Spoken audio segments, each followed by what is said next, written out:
The Lord be with you. And with your spirit. A reading from the Holy Gospel according to John. Glory to you, O Lord.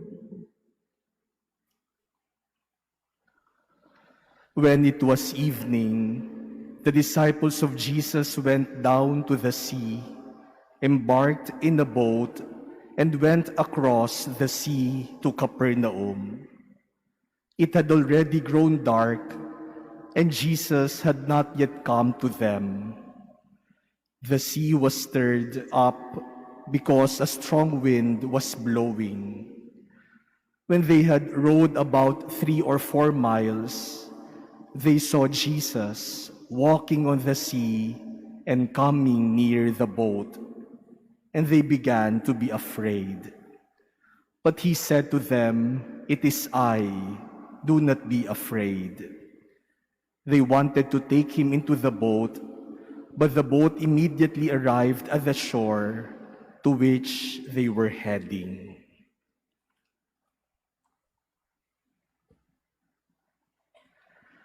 The Gospel of the Lord. Praise to you, Lord Jesus Christ. Please be seated. My dear brothers and sisters, if we look at the many post-resurrection appearances of Jesus, we would observe that the risen Lord has the habit of showing up.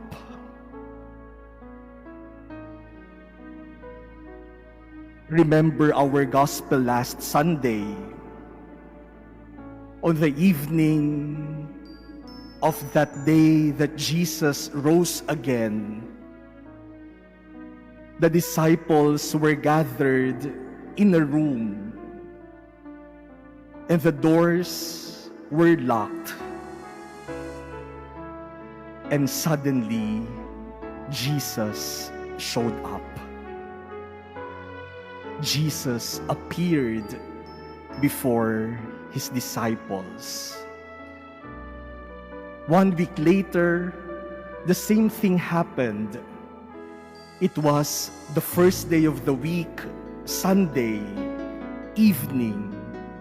And again, the disciples were in the room and the doors were locked. And Jesus again showed up. This time, to heal the doubts of Thomas.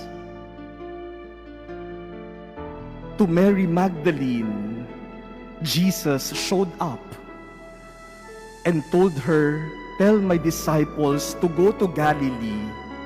There I will meet them."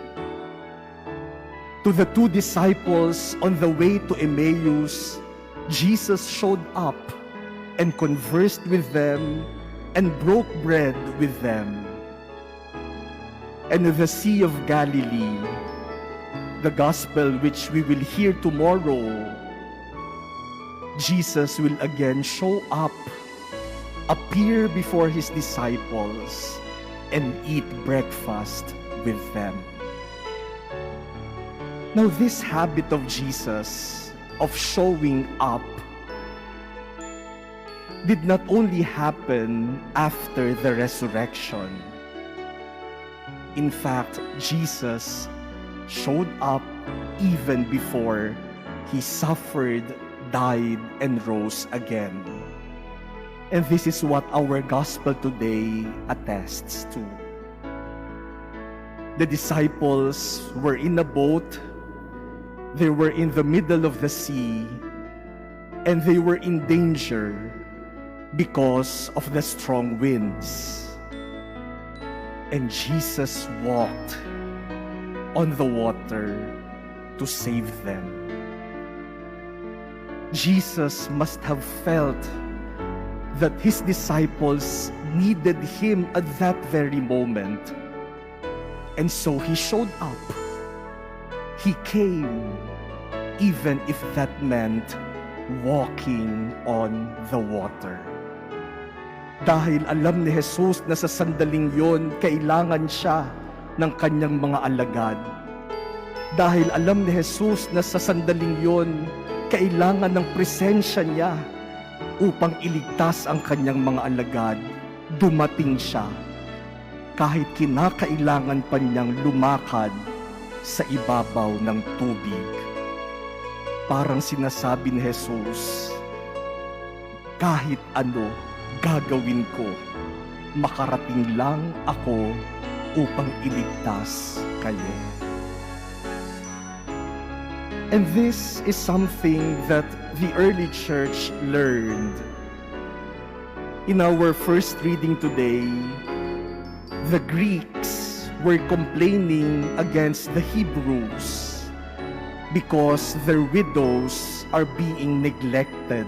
Napapabayaan ang mga byuda sa komunidad ng mga Kristiyanong Griego. And when the 12 heard of this, they immediately acted.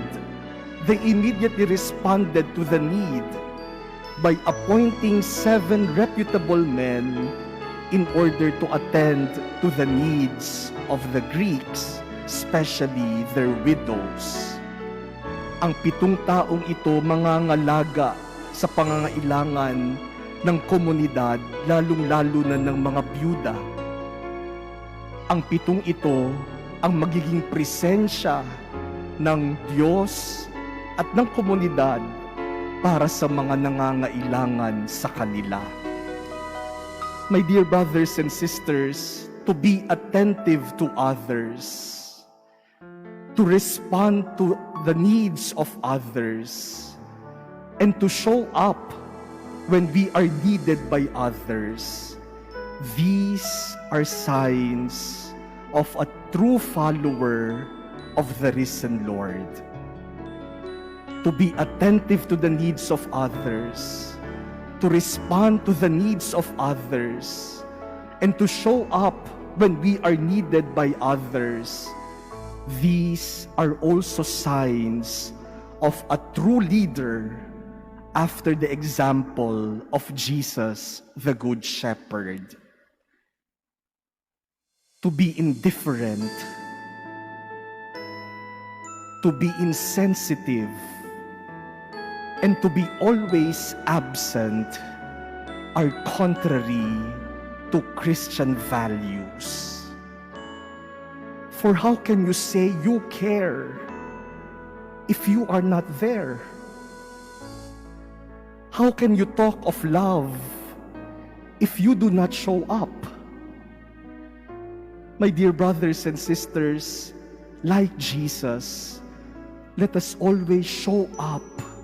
Let us always be present to one another. For presence is compassion. Presence is love.